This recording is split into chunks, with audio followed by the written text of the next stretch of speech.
They showed up at 6:07 a.m., engines rumbling where there shouldn't be engines, and I watched a yellow blade chew through the front wall of the lake cabin. I rebuilt board by board with my own hands. The urn with my wife Lila's ashes was set into the base of the stone hearth, and as the roof sagged and the dust rose, the HOA president Marjorie Kane smirked at me like I was making a scene for no reason. "Community improvement, Mr. North," she said to her phone. "All sweet for the camera. Try not to get emotional. My name is Caleb North, carpenter. Former Army engineer, keeper of straight lines and receipts in plastic sleeves. And this all happened in Timberline Reserve, a ring of houses around Blue Heron Lake in eastern Washington, where the water looks like glass at sunrise, and people pretend to wave even when they're counting your weeds. The cabin wasn't fancy one room, and a porch and a fireplace I built out of river rock my daughter Riley and I dragged from the shallows, but it was Lila's forever lookout, and when she asked me to finish it before she went, I promised I would. At 6 a.m. sharp that day, Marjorie had hammered on my door with a man in a branded polo, and a cheap security guard behind her handed me a crisp emergency variance notice and told me I had a non-conforming structure and an unauthorized memorial fines accruing at 2% per day.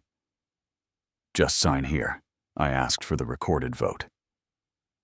The time stamped the board roll call, and she tilted her head like she was grading a slow student, then said, "Inor, step aside." The bulldozer coughed awake, and the operator, a kid who stared at his boots, dropped the blade. I tried to reach the hearth, tried to reach Lila, but the guard moved into my path monotone. Active sight back up, and the stone I laid with my daughter shuddered, then folded into itself. If you've ever felt a room go quiet inside your chest like the air left and forgot to come back, you know what I mean. I spent 3 days at the county annex with my finger under every line of every filing because my hands were shaking. Checked the chain of title, the recorded survey, the old variants from 1980 that grandfathered the footprint. All clean, filed my appeal. Circled the date showed up to the minute in my only suit, and found an empty room. The receptionist didn't even look up from her phone when she said, "That letter goes out after the decision. The board voted 2 weeks ago. Appeal denied." The elevator down the hall opened, and out came Marjorie laughing, and when she saw me, she ended the call and said, "You missed your window, Mr. North. But cheer up, my nephew's boutique hotel will be adorable." Yeah, that happened. Back at the lake, the debris was gone. The ground scraped raw tire tracks, stitched across the mud blinds, twitching and stilling, because nobody wanted to be seen next to me. I tried being reasonable, because that's what decent people do before they learn better. Asked for minutes and vote logs, and got PDFs with missing signatures and a chair's seal that looked like it came from a craft store. Kept my property neat, stacked reclaimed oak behind the garage. Then the letters started like paper cuts meant to bleed you out. $50 for quiet hours because I was using a handsaw. At 2 in the afternoon, $100 for improper storage of materials, even though only a trespasser could see them. A white sedan with a magnetic logo started parking across from my house and staring. One Saturday, my grandkids were chasing each other in the yard, and a man I'd never seen stepped just inside my line and held up his phone. "Community inspection, documenting potential covenant violations," he said, and his voice shook when I got close enough for him to hear mine. "Point that at my family again." I told him quiet, "and we'll let a judge watch it frame by frame." He left heel marks in my grass backing up. My neighbor Ned Alvarez, retired lineman, with hands like worn leather, showed up with 2 steel fence posts, and a driver said, Figure you could use a line they can't pretend not to see, and we set them shoulder to shoulder. By evening, there were 2 notices taped to our doors for unapproved structural additions. 200 each, and Ned crushed his like a beer can. They can't squeeze blood from a stone, but I knew better. I've watched how fines turn to fees and fees turn to liens, and suddenly the Millers down the road have a foreclosure taped to their door because a basketball hoop sat in the driveway overnight. When that happened a week later, I watched them load boxes over and over into a borrowed pickup, both of them bracing a toddler on a hip. And if your throat doesn't tighten at that, I don't know what to tell you.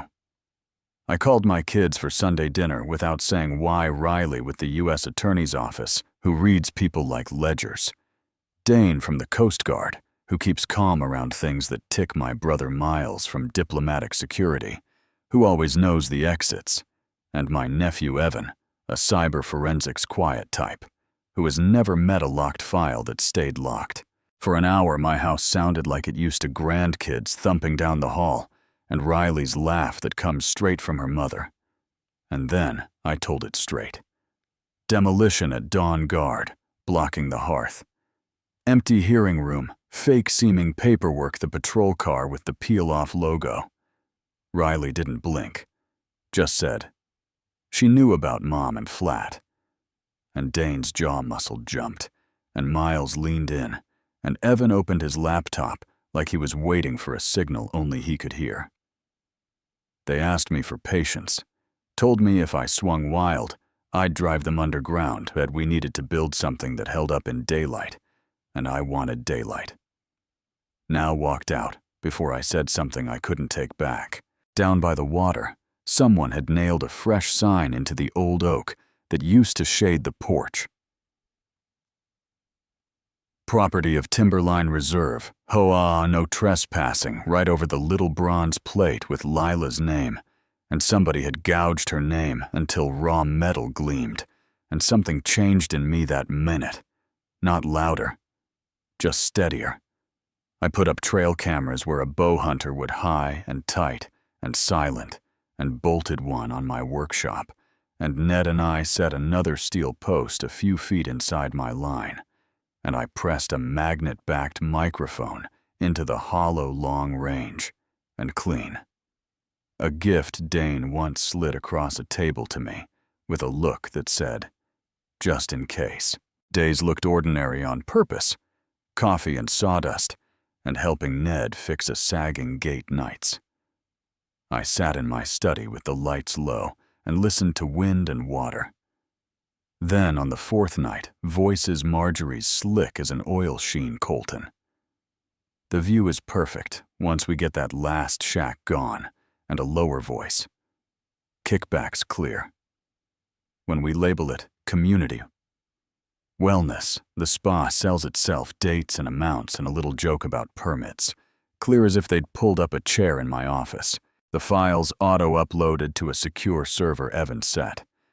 And the next day, Riley called tight with excitement. Timberline Lake.